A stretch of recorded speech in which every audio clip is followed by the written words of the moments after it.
Magandang umaga po sa inyong lahat. Magandang umaga rin po, Father.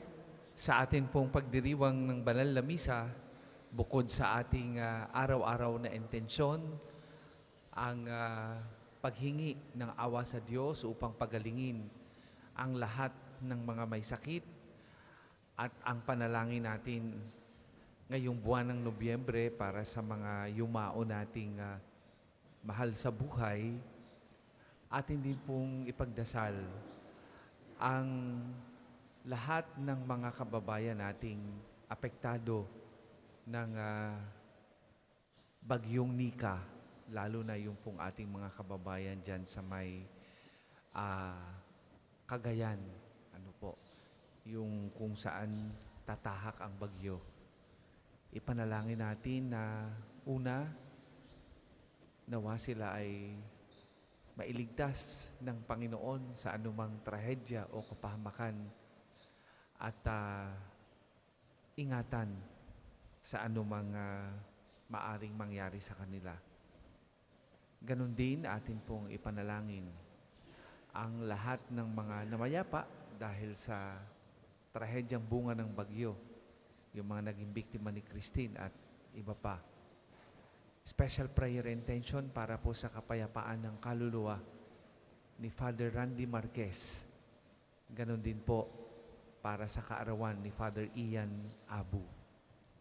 Nakikiisa din po tayo sa pagdiriwang ng kapistahan sa pamamagitan ng panalangin o pananalangin sa mga taga-parokya ni San Martin ng Tour, dyan po sa Taal,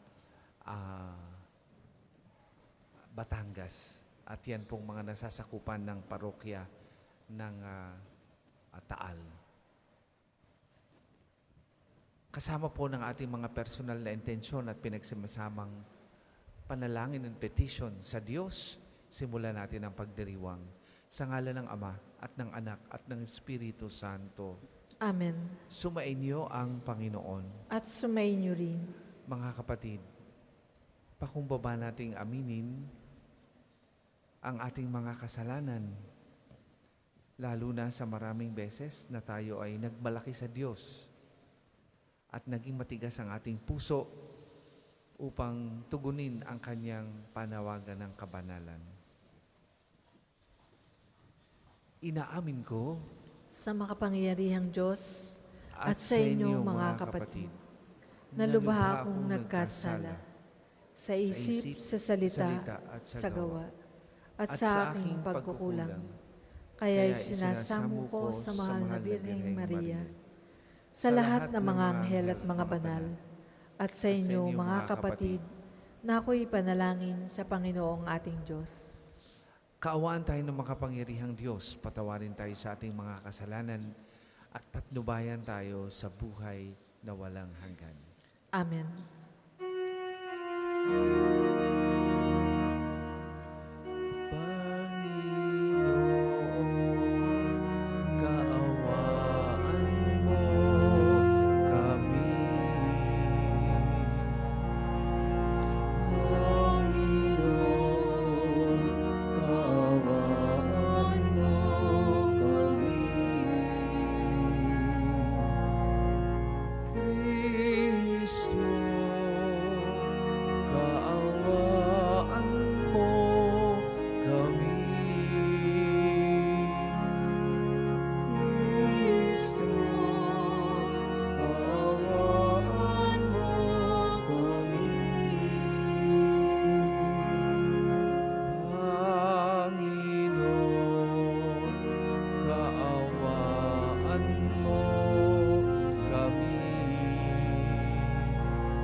Manalangin tayo.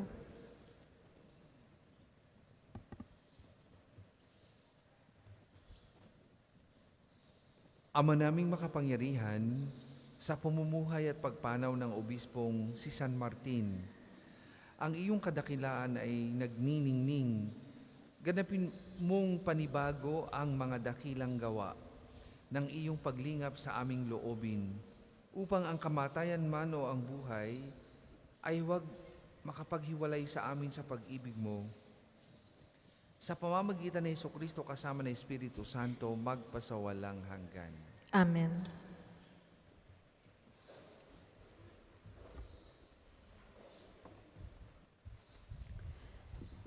Ang simula ng sulat ni Apostol San Pablo kay Tito. Mula kay Pablo, alipin ng Diyos at apostol ni Jesucristo. Siniugo ako upang patibayin ang pananalig ng mga hinirang ng Diyos, palawakin ang kanilang kaalaman tungkol sa katotohanang makapaglalapit sa atin sa Diyos at bigyan ng pag-asa sa buhay na walang hanggan. Bago pa lalangin ang sanlibutan, ang buhay na ito'y ipinangako na ng Diyos na hindi marunong magsinungaling. Ipinahayag naman ito sa takdang panahon at ipinagkatiwala sa akin upang ipangaral, ayon sa utos ng ating tagapagligtas. Kay Tito, tunay kong anak sa pananampalatayang ipinagkaloob sa ating lahat.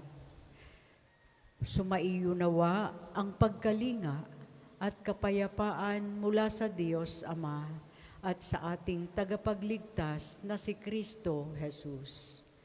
Iniwan kita sa Kreta upang ayusin ang mga bagay na wala pa sa ayos at pumili ng matatanda sa simbahan sa bawat bayan, ayon sa itinagubilin ko sa iyo.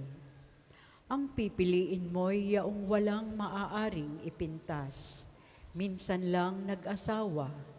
Ang mga anak ay mananampalataya at hindi magugulo o matitigas ang ulo. Kailangang walang kapintasan ang isang tagapangasiwa ng simbahan sapagkat ang pamamahalaan niya'y mga gawaing ukol sa Diyos. Kailangang hindi siya palalo, hindi magagalitin, hindi maglalasing, hindi mapusok o gahaman. Bukas ang tahanan, maibigin sa kabutihan, may sariling bait, tapat makitungo sa kapwa, masunurin sa Diyos, at marunong magpigil sa sarili. Kailangang matatag siyang nanghahawak sa tunay na aral upang ito'y maituro sa iba at maipakilala ang kamalian ng mga sumasalungat dito. Ang salita ng Diyos. Salamat sa Diyos. Salmong tugunan. Panginoon, ang bayan mo ay dumudulog sa iyo. Panginoon, ang bayan mo ay dumudulog sa iyo. Ang buong daigdig, lahat ng naroon, may-ari ang Diyos ating Panginoon.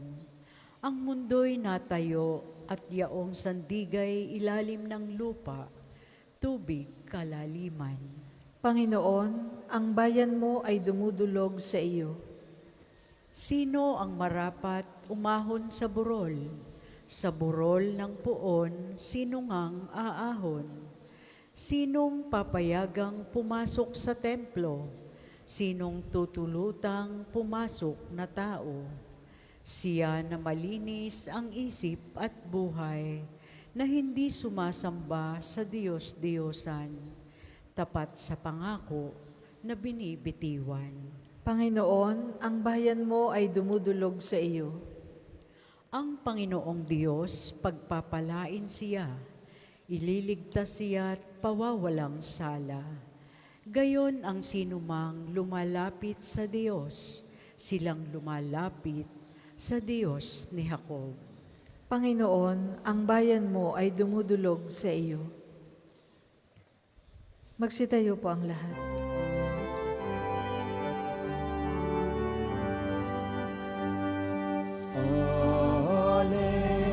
Alleluia,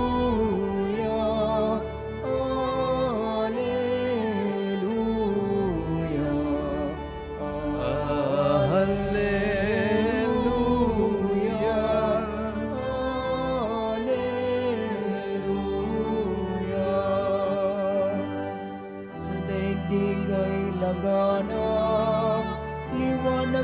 sumisikat, salitang buhay ng lahat.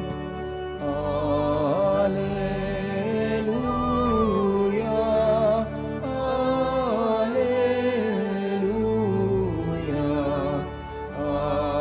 Alleluia, Alleluia.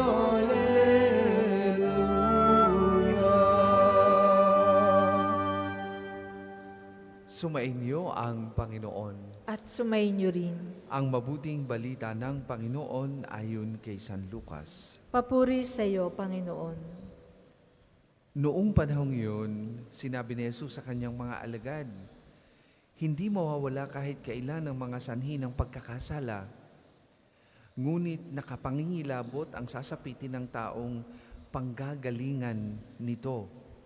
Mabuti pa sa kanya ang bitina ng isang malaking gilingang bato sa lieg at itapon sa dagat, kaysa maging sanhi ng pagkakasala ng isa sa maliit na ito. Kaya't mag-ingat kayo. Kung magkasala ang kapatid mo, pagsabihan mo, at kung siya'y magsisi, patawarin mo.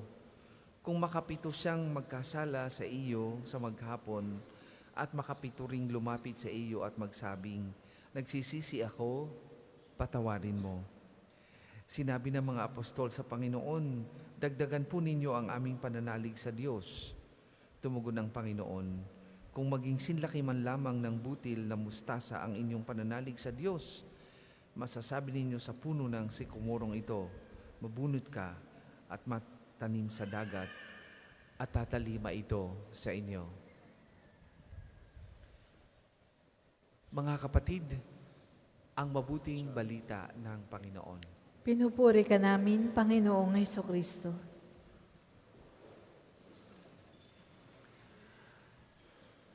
Aminin natin na bilang tao, kung minsan nasasaktan tayo kapag naitutuwid tayo sa ating mga maling ugali. Kung minsan, kapag nasabihan tayo na, talaga namang ikaw ay ganyan, mahilig kang manira ng iyong kapwa, nagagali tayo. O talaga namang ikaw ganyan, mahilig mambaoy sa iyong nagawang mabuti sa iba. O talaga namang ikaw ay ganyan,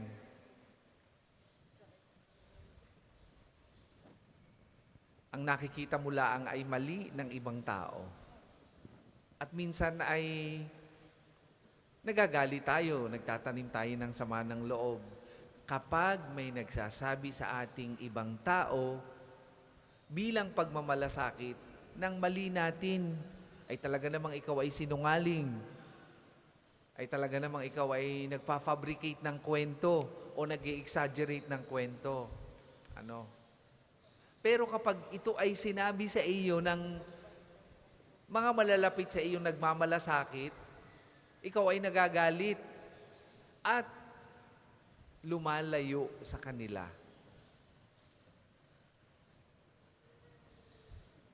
At yan ay natural na reaksyon natin bilang tao.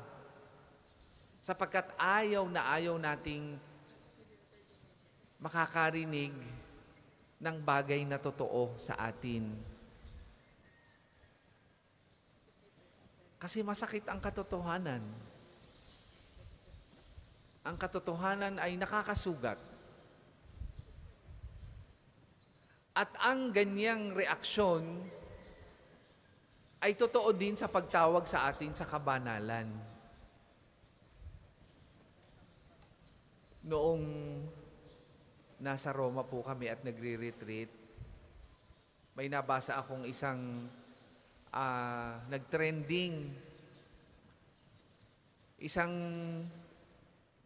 simbahan, Catholic Church, ang naglabas ng directive tungkol sa tamang pananamit sa loob ng simbahan. At wala namang masama doon, sapagkat guidelines yon sa pagharap natin sa Diyos. Saan naman kayo nakatala, nahaharap sa Diyos ay kita na ang kaluluwa. Di ba paghaharap tayo sa Diyos, dapat tayo ay maayos ang pananamit at bihis. At wala namang masamang ipalaala ng simbahan ang ganitong katotohanan kasi tayo'y sasamba. Hindi naman tayo pupunta sa beach. Hindi naman tayo pupunta sa mall. Nag-trending po ito at inakusahan ang simbahang ito at ang sabi ng mga nasa social media na binabash ang simbahang ito, discrimination, wala daw karapatan ng simbahan na magsabi ng ganito. Kapag tayo ay naitutuwid ng simbahan, huwag tayong sasama ang loob. Kasi yun ay mandato niya na galing sa Diyos. Sa unang pagbasa, narinig natin ang pangangaral ni San Pablo sa ganyang katotohanan. May pamantayan ang simbahan na itinakda bilang tagasunod ng Panginoon at tinawag sa kabanalan. At ang pamantayang ito ay hindi nakabatay sa gusto natin o sa nararamdaman natin. It is what it is because it is from God. We just have to be humble to accept it and live it as a way of life, as a lifestyle. Pag sinabi ng simbahang ang pagsisinungaling, ang pangangalo niya ay mali, yun. No more explanation. Father, white lies lang naman. There is no such a thing as white lie. It is still a lie. Kaunti lang naman ang kinuha ko 100 piso lang naman Hindi mo ipinagpaalam pag nanakaw pa rin yan, kahit yan ay 5. It is still, it is just a matter of accepting the truth na itinuturo ng simbahan ayon sa turo ng Panginoon. Kaya huwag tayong magagalit. Huwag tayong sasama ang loob. Ang hingi natin ay kababaan ng loob upang mabuksan ang ating puso at matanggap natin ang katotohanang mula sa Diyos. Magpasalamat tayo, may nagmamalasakit sa atin.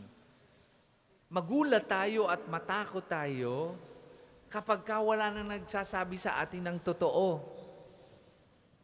Ipagpasalamat natin kapag may mga kaibigan tayo at mahal sa buhay na nagsasabi ng pangit sa atin.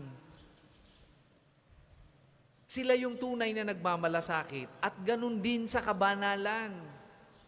Ipagpasalamat natin kapag ang simbahan ay nangangaral lang totoo at tama. Sapagkat ang bagay na ito ay kanyang malasakit sa atin. Huwag tayong magalit. Sa halip, tingnan natin ito bilang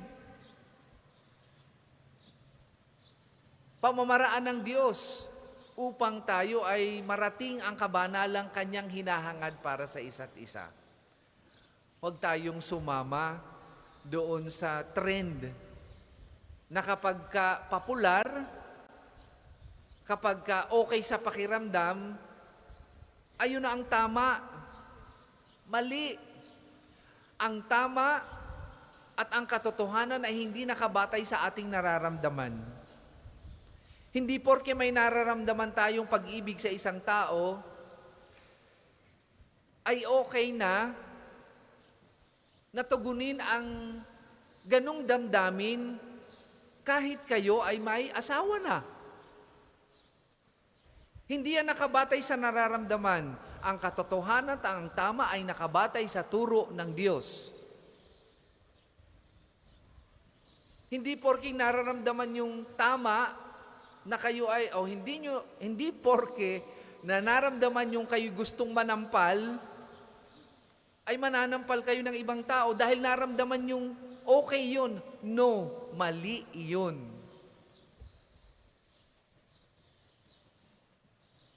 Ganyan din sa buhay natin bilang Kristiyano. Kapag tayo ay sinasabihan ng simbahan na ito ang tama, ito ang tamang gawin, at masakit sa loob natin, una nating gawin ay hingin sa Diyos ang biyaya ng pagpapakumbaba. At maging bukas ang ating isip at puso upang tayo ay maitama. Ang mga taong hindi nakaka-move on sa pagsasabi ng totoo, yun ang mga taong puno ng pride, mayayabang. Yung mga taong hindi kayang tanggapin ang kanilang pagmakamali, puno ng ego, puno ng sarili. At ito yung mga taong may problema sa relationship sa kapwa, may problema sa relationship sa Diyos. Kailanman ang mga taong ganyan ay hindi magiging masaya at payapa ang kalooban dahil ayaw nilang paakay sa mga tao na nagmamalasakit sa kanila at sa simbahan na nagmamalasakit para akayin sa kabanalan. Kaya ngayong umagang ito, nawa,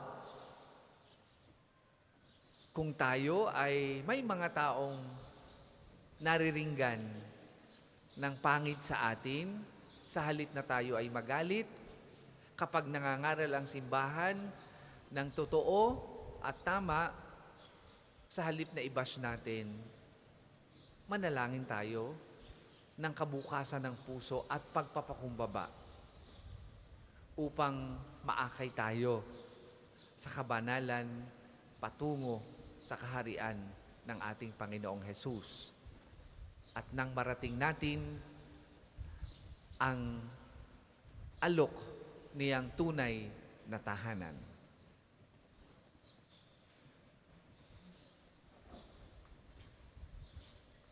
Para po sa mga maghahandog ng sobra, pakihulog na lamang po sa buslo.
Magsitayo po ang lahat.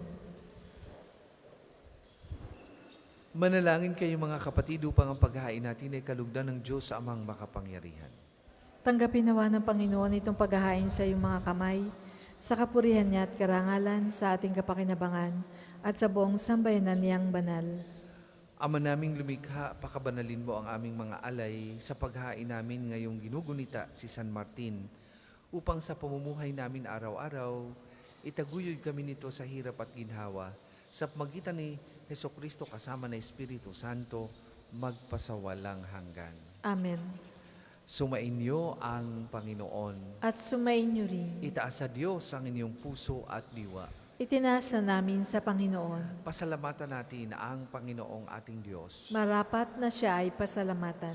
Ama naming makapangyarihan, tunay ngang marapat na ikaw ay aming pasalamatan sa pamagitan ng Hesukristo na aming Panginoon. Ngayong si San Martin ay pinararangalan sa pamumuhay niyang totoong uliran at pagiging maasahan sa panunungkulan. Kaya't sa Hesukristo na maasahan sa katapatan ay inihahayag sa pangangasiwa sa sambayanan. Ang malasakit ng mga ulirang tagapangasiwa noon ay nagpapatuloy magpahanggang ngayon sa mga panalangin kanilang iniuukol kaisa ng sambayanan mong dito'y nagtitipon. Kaya kaisa ng mga anghel na nagsisiawit ng papuri sa iyo, nang walang humpay sa kalangitan, kami nagbubunyi sa iyong kadakilaan.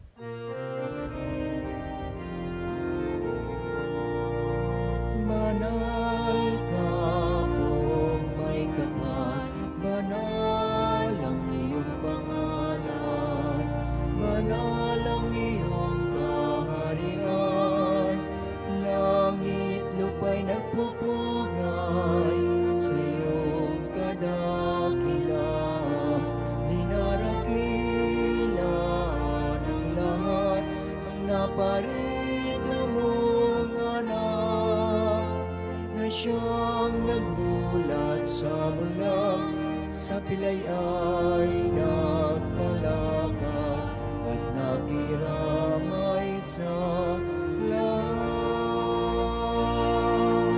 Kung hindi po kayang lumuhod, manatili pong nakatayo ng may paggalang. Ama naming banal, ikaw ang bukal ng tanang kabanalan. Kaya't sa magitan na iyong Espiritu gawin mong banal ang mga kaloob na ito, upang para sa amin maging katawan at dugo ng aming Panginoong Hesukristo. Bago niya pinagtiis ang pusang loob na maging handog, hinawakan niyang tinapay, pinasalamatan kanya, pinaghati-hati niya, iyon iniabot sa kanyang mga alagad at sinabi, "Tanggapin ninyong lahat ito at kanin, ito ang aking katawan na ihahandog para sa inyo."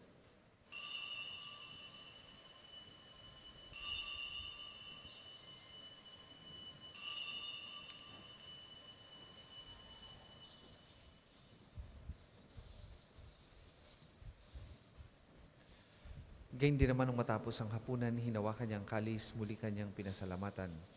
Iniabot niya ang kalis sa kanyang mga alagad at sinabi, "Tanggapin ninyong lahat ito at inumin.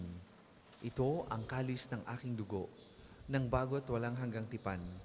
Ang aking dugo na ibubuhos para sa inyo at para sa lahat. Sa ikapagpapatawad ng mga kasalanan, gawin ninyo ito sa pag-alaala sa akin."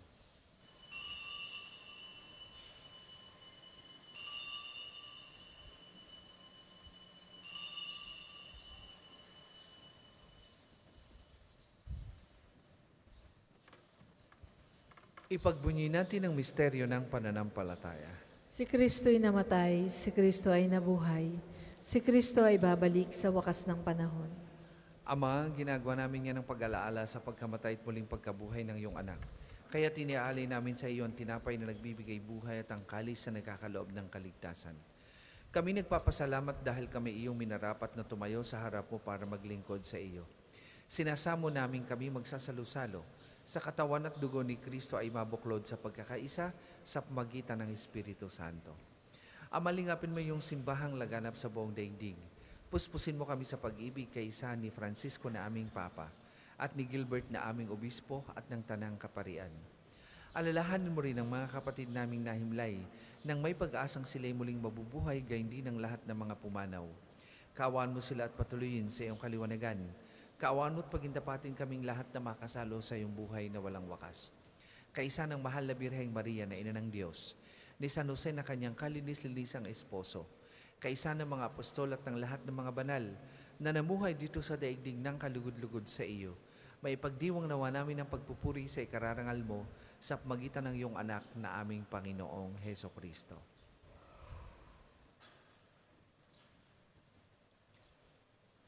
Sa pamamagitan ni Kristo kasama at sa Kanya, ang lahat ng parangal at papuri ay sa iyo. Diyos amang makapangyarihan, kasama ng Espiritu Santo, magpasawalang hanggan. Amen. Amen. Amen.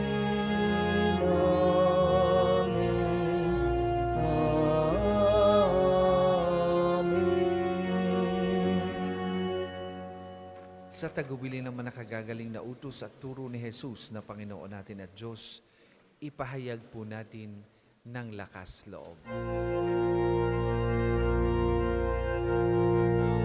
Ama namin, sumasalangit ka, sambahin ang ngalan mo, mapasamin ang kaharian mo, sundin ang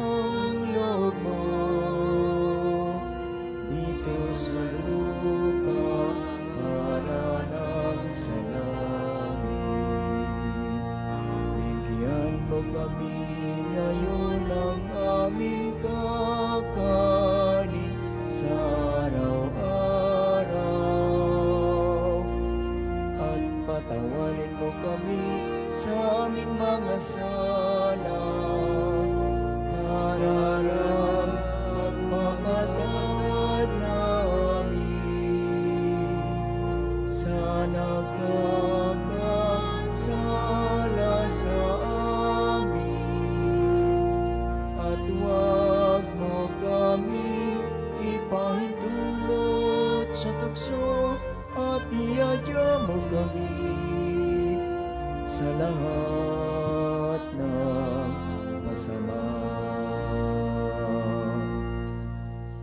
Hinihiling namin kami adya sa lahat ng masama, pagkalooban ng kapayapaan araw-araw, iligtas sa kasalanan at ilayo sa lahat ng kapahamakan, samantalang aming pinananabikan ang dakilang araw ng pagpapahayag ng tagapagligtas naming si Heso Kristo.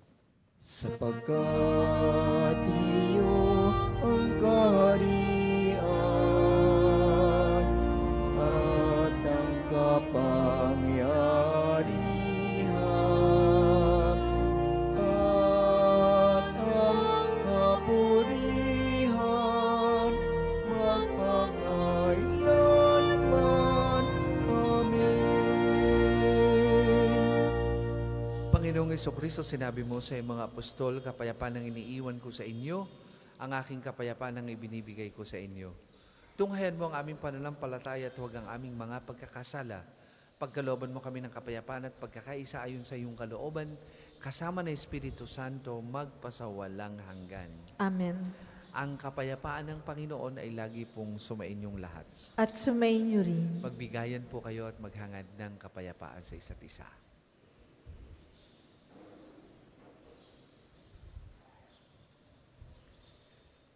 Kordero ng Diyos na nag-aalis ng mga kasalanan ng sanlibutan, maawa ka sa amin. Kordero ng Diyos na nag-aalis ng mga kasalanan ng sanlibutan, maawa ka sa amin. Kordero ng Diyos na nag-aalis ng mga kasalanan ng sanlibutan, ipagkaloob mo sa amin ang kapayapaan. Kung hindi po kayang lumuhod, manatili pong nakatayo ng may paggalang.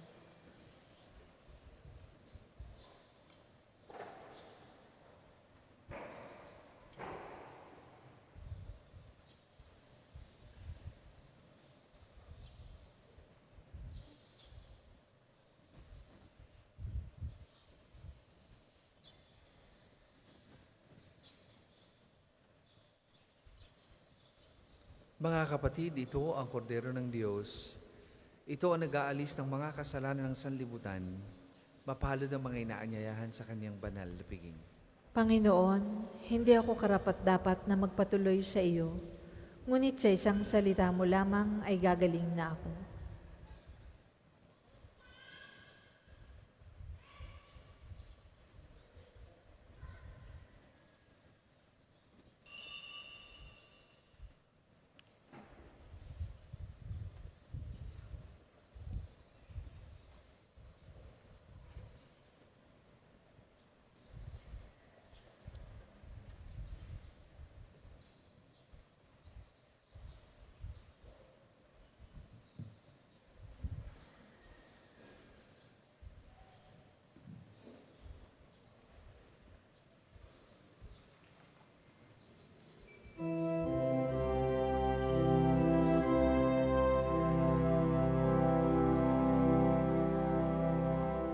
Ang liwanag mo ang sumindak sa dilim, buong kalangit ay nagsaya't nagningning, kumislap, kumindak ang mga bituin, nalikha ng lahat ng mga lupain.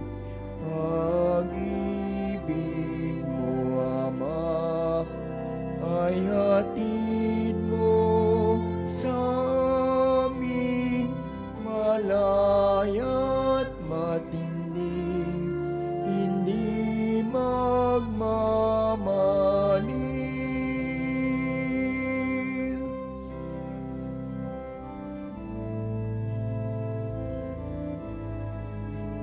Ang second collection po ay para sa patuloy na pagpapaulad ng parokya at pambansang dambana ni Santo Padre Pio at para sa mga pangangailangan ng matatanda at may sakit na mga pari ng Archdiocese ng Lipa. Salamat po sa inyong handog.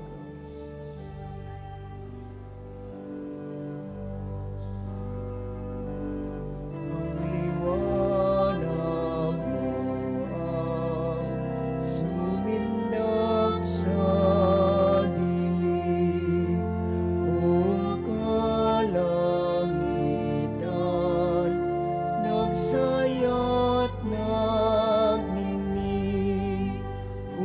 Kislap umindak ang mga lupain, nalikhang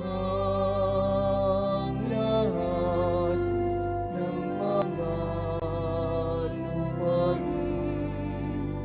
Pag-ibig mo, Ama, ay hatid mo sa amin, malaya't matindi, hindi magmamalim.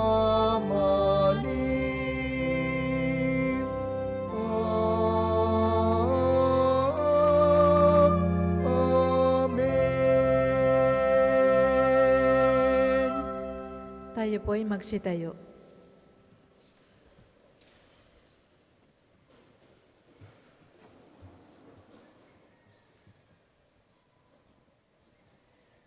Manalangin tayo. Ama naming mapagmahal, ipagkaloob mo sa aming nagsasalo-salo sa piging ng pagkakaisa, ang ganap na pasyang sundin ng loob mo sa lahat ng bagay, upang katulad ng buong pagtatalaga ni San Martin sa iyo, kami ay maging marangal sa pagiging para sa iyong totoo, sa pamamagitan ni Jesucristo kasama ng Espiritu Santo, magpasawalang hanggan. Amen. Panalangin ng pagtitiwala kay Santo Padre Pio, tayo pong lahat. Padre Pio, taga Pietrelcina, Mongheng Banal, Pintakasing Santo ng Milenyong Kasalukuyan, gabay namin sa pagtahak sa landasing makalangi, takbuhan sa pangangailangan, huwaran ng pagtitiis. Sa iyo namin inilalapit aming mga kagipitan. Sa iyo po ibinibilin kalusugan at kabuhayan.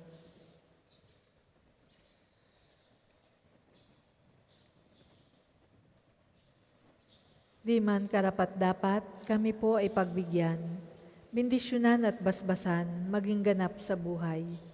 Lumayo nawa kami umiwas sa kasalanan. Lumapit lagi sa Diyos, maging matatag at matibay. Sa mabuting balita ng pagliligtas, turuan mo kami nawa. Sa tuwina ay makinig, magnilay at sumampalataya. Amin pong pakiusap itong mga kahilingan. Puso ay nagsisisi, nagtitikang taimtiman. Di na muling magkasala, sunod lagi sa Diyos Amang, kaisa ng Espiritu at ni Jesus na tagapamagitan. Amen. Magsiupo muna po lahat para sa mga patalastas. Una, sa inyong pagdalaw sa pambansang dambana, mangyaring pakaingatan ng inyong mga personal na gamit. Hangad namin ang isang matiwasay at maayos na pagbisita sa National Shrine. Ikalawa, nakahanda po sa bandang unahan ng ating main church ang paglalagyan ng mga sobrang may pangalan ng inyong mga mahal na yumao. Buong buwan po nating ipinagdadasal ang kapayapaan ng kanilang kaluluwa. Makipag-ugnayan lamang po kayo sa ating mga tagapaglingkod para sa mga sobre. Ikatlo, bahagi din ng ating pamimintuho kay Padre Pio at pagdarasal para sa kapayapaan ng kaluluwa ng ating namayapang mga mahal sa buhay. May mga available pong rose candles sa paligid ng simbahan na maaari nating sindihan sa may Chapel of Reconciliation bilang tanglaw sa ating mga mahal na pumanaw. Ikaapat, panoorin po natin ang pinsalang dulot ng nagdaang bagyo.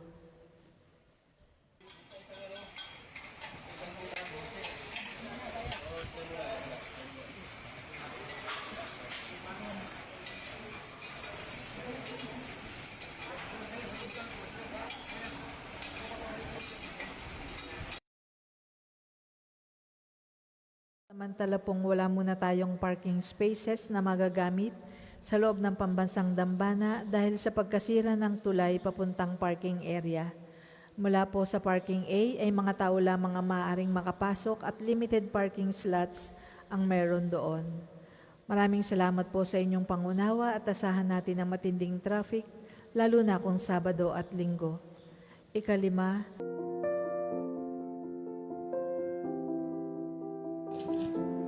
Ito po si Arch B, ang inyong arsobispo, at sa ngayon po ay nandito ngayon sa Roma. Ako po ay patuloy nagdarasal para sa ating lalawigan sapagkat matapos nasalanta tayo ng bagyo, maraming naghihirap at maraming nangangailangan ng dasal.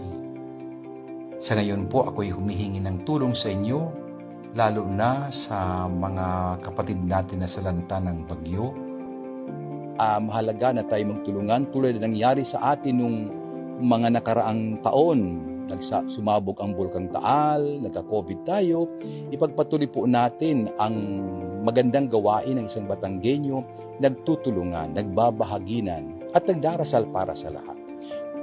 Ipadala po ang inyong tulong sa pamamagitan ng LASAC o Lipa Archdiocesan Social Action natin sa pamumuno ni Father Jas Shapko. So maraming salamat po sa inyong pakikinig at patuloy pong inyong asahan ang Arsobispo na nagdarasal para sa atin at patuloy tayong binibigyan ng pagkakataon ng Diyos upang makilala na hindi tayo iniiwan ng Diyos. Pagpalain tayong lahat.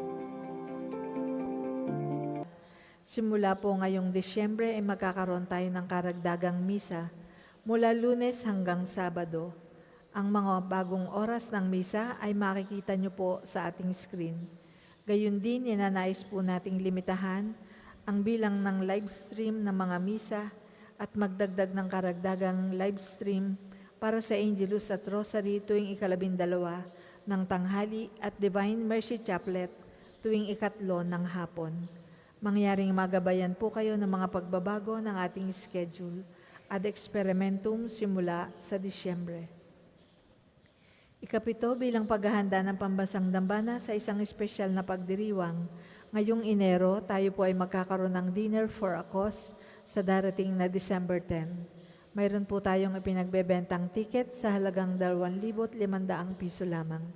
Kalakip na po nito ang mini-concert ni Mintoy Yunting at ng kanyang banda, gayon din ang iba't ibang natatanging mga awit kasama ang ilang pari ng Archdiocese ng Lipa. Halina't suportahan ang gawaing ito. Makipag-ugnayan sa opisina at pamisahan para sa mga tiket at iba pang detalye. May dinner concert ka na, makakatulong ka pa. Ikawalo, bahagi pa rin ang fundraising project para sa isang espesyal na pagdiriwang sa darating na Enero. Tayo pong lahat ay inaanyayahang suportahan ng ating Kapiyom merchandise. May mga available po tayong t-shirt sa mga store outlets sa loob ng shrine. Sa maliit na halaga, siguradong kayo'y makatutulong na. Para sa mga nagnanais po pong mag-aalay ng mga rosas, available po ang mga rosas sa may extension ng ating main church. Ang puting rosas ay simbolo ng pasasalamat at ang pulang rosas naman ay simbolo ng ating mga kahilingan sa Diyos sa pamamagitan ng pananalangin kay Santo Padre Pio. Ang susunod pong misa ay sa ganap na 10:00 ng umaga. Maraming salamat po at mangyaring panatilihin natin ang kalinisan, katahimikan at diwa ng pananalangin sa loob at labas ng ating mga simbahan. Magsitayo na po ang lahat para sa pagbabasbas ng mga religious articles.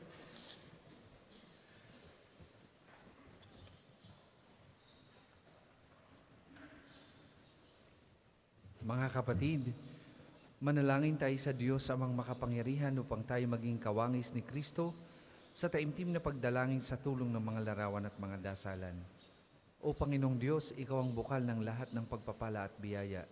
Ibuhos mo yung bendisyon sa mga gamit na ito sa pananalangin, mga rosaryo, imahin, dasalan, nagpapalala ng iyong kabutihan, kabanal at pagmamahal sa amin, upang lahat na dumulog at magdasal gamit ang mga ito ay magtamo ng iyong awat biyaya. Lobin mong tularan nila ang kabanalan at aral ng Panginoon at ng mga santo, magpasawalang hanggan. Amen.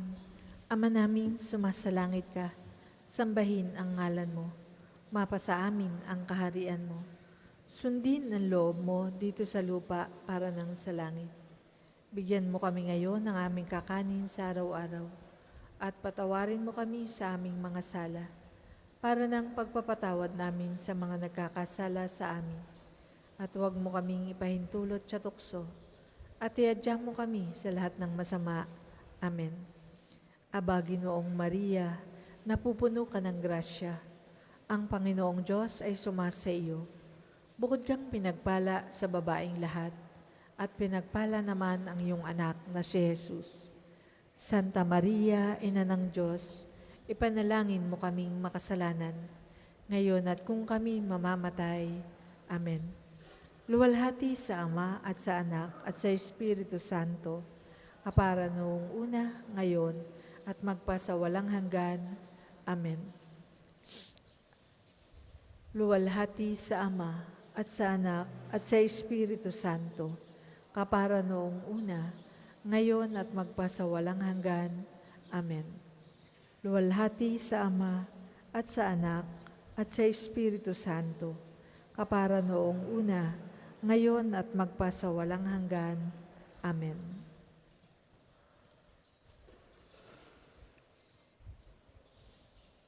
Sumainyo ang Panginoon At sumainyo rin. at pagpalain kayo ng makapangyarihang Diyos, Ama, Anak at Espiritu Santo.